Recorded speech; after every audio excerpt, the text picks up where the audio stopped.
fazer a leitura de um versículo para servir de base para a mensagem de Deus nessa noite, para os nossos corações.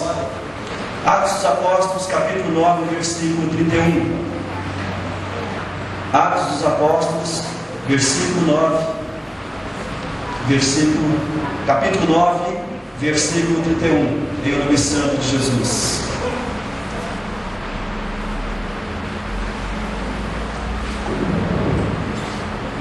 Está escrito na palavra de Deus.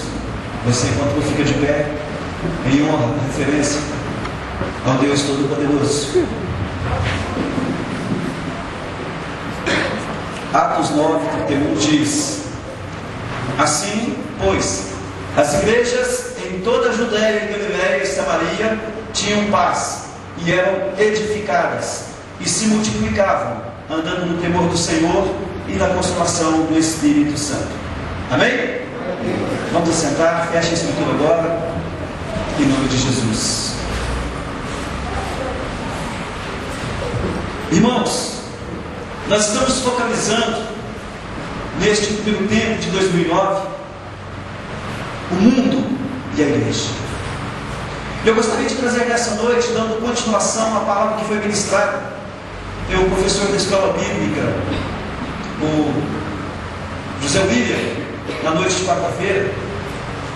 Eu gostaria de trazer alguns segredos ou revelações da parte de Deus sobre a igreja primitiva, porque temos a igreja primitiva como modelo que nos foi dado por Deus, e o registro de Atos dos Apóstolos é o registro da operação do Espírito Santo, os primeiros tempos da igreja conduzido pelo Espírito Santo de Deus.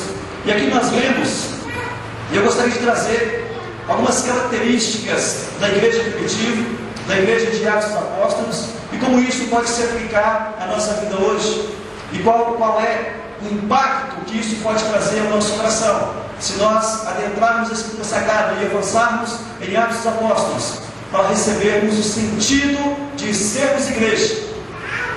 Somos igreja, mas é necessário esclarecer em nossa mente com profundidade o entendimento e a compreensão do que é ser igreja. Como somos igreja? Vamos começar a partir daquele que solidificou a igreja em Atos, o apóstolo Paulo. Paulo, de nome pequeno, antes de Saulo de Tarso, perseguidor da igreja, converteu-se após um encontro impactante com o Espírito do Senhor, com o Senhor Jesus, com o Pai, com Deus. E a marca deste encontro foi a sua queda ao chão, por enxergar uma luz maravilhosa, tremenda, uma luz como de um sol ao meio-dia, e ouvir de uma voz lhe perguntando: e Saulo, Saulo, por que me persegues? Quem és tu, Senhor, para que eu te persiga? Eu sou Jesus, a quem tu persegues. E o Senhor Jesus orientou a Saulo de Tarso naquela ocasião que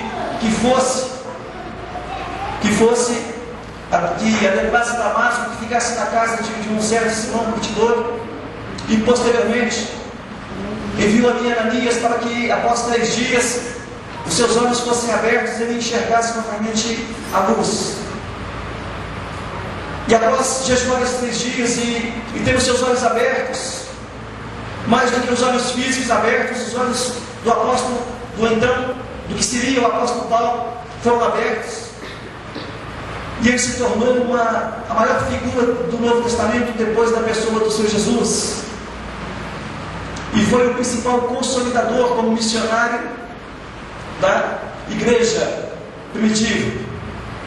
E esta igreja primitiva, ela tinha algumas características especiais que a fizeram tão especial, que marcaram e servem de modelo, de referência, para que nós possamos ler acerca dela e nos espelharmos e buscarmos o melhor para nós, como igreja do Senhor. Primeiro, essa igreja tinha paz onde ela estava. A igreja estava em paz em Samaria, estava em paz em toda a Judéia e Galiléia. Ou seja, por onde a igreja estava, onde tinha igreja havia paz. Que paz? Mas não havia perseguição? Sim, havia perseguição. Mas interiormente, na sua condução interna, a igreja era uma igreja de paz. Havia paz na igreja.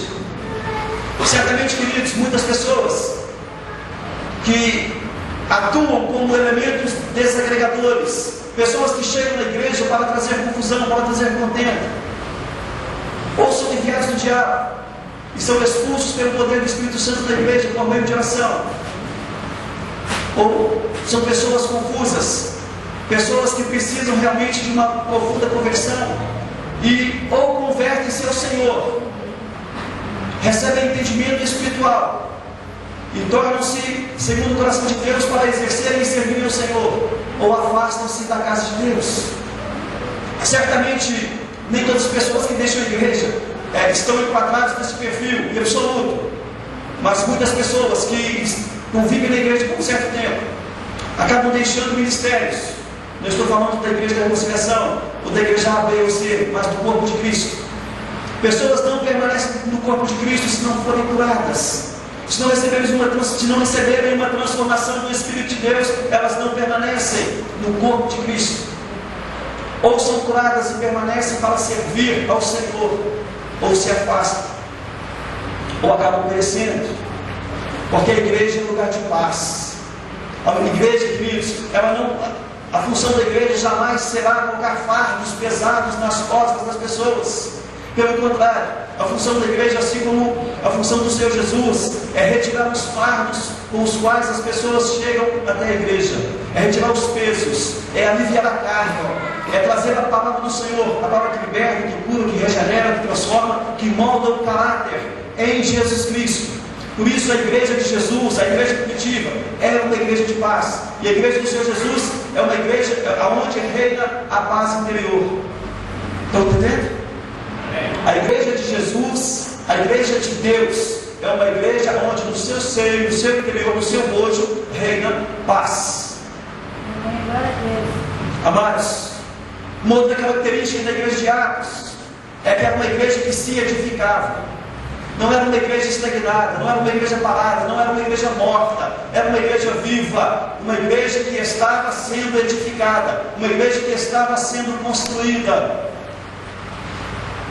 Uma igreja que havia fortalecimento como igreja, uma igreja que fortalecia as pessoas que lá estavam, as que se chegavam. E como que essa igreja gerava fortalecimento das pessoas? Instilando, colocando dentro delas o temor do Senhor, colocando o conforto do Espírito Santo, a consolação do Espírito Santo.